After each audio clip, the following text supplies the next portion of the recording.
काम को 8 दिनों में पूरा कर सकता है, जबकि बी उसी काम को 6 दिनों में पूरा कर सकता है।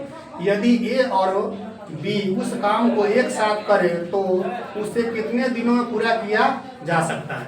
यानी क्वेश्चन क्या कह रहा है, पहला क्वेश्चन है टाइम एंड वर्क का पहला क्वेश्चन है।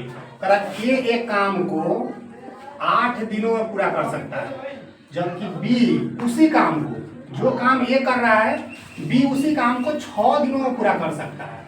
तो कह रहा है दोनों मिलकर उस काम को कितना दिनों में करना, वही आपको निकालना है। तो हम क्या करेंगे, सबसे पहले काम का पता करेंगे। 8 और 6 का एलसीएम कितना हो जाएगा, 24 हो जाएगा। 8 और 6 का एलसीएम कितना हो जाएगा, 24। ये हमको समय दिया था, यह समय कौन था, अलग अलग काम कर रहा था। तब एक टोटल काम 24 है, ए कर रहा था 8 दिनों में, बी कर रहा था 6 दिनों में, अलग अलग काम कर रहा था। तो ये हमको हो गया क्या, समय हमको पता चल गया। अब यहाँ से हमको क्या है, कुल काम हो जाएगा। क्या हो जाएगा, ये कुल काम है, कुल काम है। अब हम यहाँ से क्या निकालेंगे, चाल। तो 8 से 24 में भाग देंगे तो यहाँ से चाल निकल के आएगा 8 3 24। इसका चाल कितना हो गया, 3। ये रेशियो में आता है। और 6 से 24 में भाग देंगे तो इसका आएगा 4। अब हमको ए का चाल, ए के सामने है तो ए का चाल आ गया, बी के सामने है तो बी के चाल आ गया। ए और बी के दोनों को हमको चाल पता चल गया। तो अगर दोनों मिलकर इस काम को कितना दिनों पूरा करेगा, यही आपको निकालना है। तो कुल चाल कितना हो जाएगा, कुल चाल, यानी दोनों जो मिलकर कर रहा है कुल चाल कितना हो जाएगा। ए का 3 का चाल है, बी का कितना है, 4 के चाल है। तो टोटल मिलाकर हो जाएगा 7 के चाल हो गया।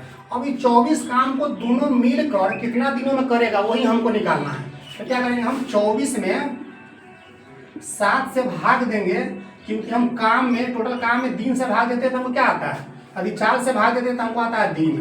तो इतना दिन में पूरा कर सकता है। तो आंसर पूर्णांक में लिया होगा तो 7 3 21, 3.7 दिनों में पूरा कर सकता है। यही इसका आंसर हो जाएगा। दूसरा क्वेश्चन स्क्रीन पर क्वेश्चन लगा होगा, स्क्रीन पर आप देख लीजिए। दूसरा क्वेश्चन करा, ए एक काम को 5 दिनों में खत्म कर सकता है और बी उसी काम को 10 दिनों में खत्म कर सकता है। दोनों मिलकर इस काम को कितने दिनों में समाप्त कर सकता है।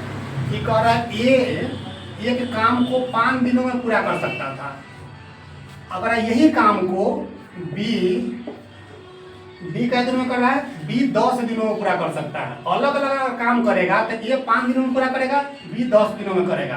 तो सबसे पहले हम क्या करते हैं, आओ काम का पता लगाओ। 5 और 10 का एलसीएम कितना हो जाएगा, 10 हो जाएगा। ये हमको समय दिया था, अलग अलग समय दिया था। ये समय है, ये हो जाएगा कुल काम, कुल ये काम हो जाएगा। अब यहाँ से हम क्या निकालेंगे, चाल निकालेंगे। अब कोई भी काम किया जाता है चाल पर काम होता है। कोई भी अगर आपको निकालना है टाइम एंड स्पीड के क्वेश्चन को हमेशा क्या होता है, टाइम एंड वर्क का क्वेश्चन है तो इसको पूरा पहले चाल पर, कोई चीज़ हम काम करते हैं तो चाल पर ही होता है। तो 10 में हम 5 से भाग देंगे, कितना आएगा, 2 का स्पीड आएगा इसका। ए के सामने है तो ए के स्पीड आएगा। फिर हम 10 से 10 में भाग देंगे, कितना आएगा, 1 आएगा, क्योंकि बी के सामने है तो बी के चाल आएगा। तो हमको दोनों का चाल कितना हो गया, ए के चाल 2 हो गया, बी के चाल कितना हो गया।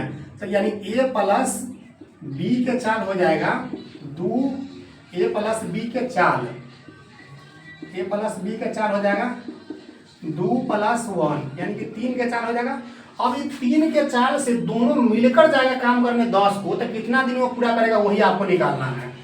तो क्या हो जाएगा दोनों, तो 10 में समय आपको निकालना पड़ेगा। यही समय बराबर आपको हो जाएगा 10/3। 3 के चाल था समय, काम हमको 10 था, 3 के चाल था 10। इसको तोड़ेंगे, इतना दिनों पूरा करेगा। तो पूर्णांक में इसको तोड़ेंगे तो 3 तिहाई 9, 3 पूर्णांक 1/3 दिनों में काम कर सकता है। ये दोनों मिलकर करेगा तब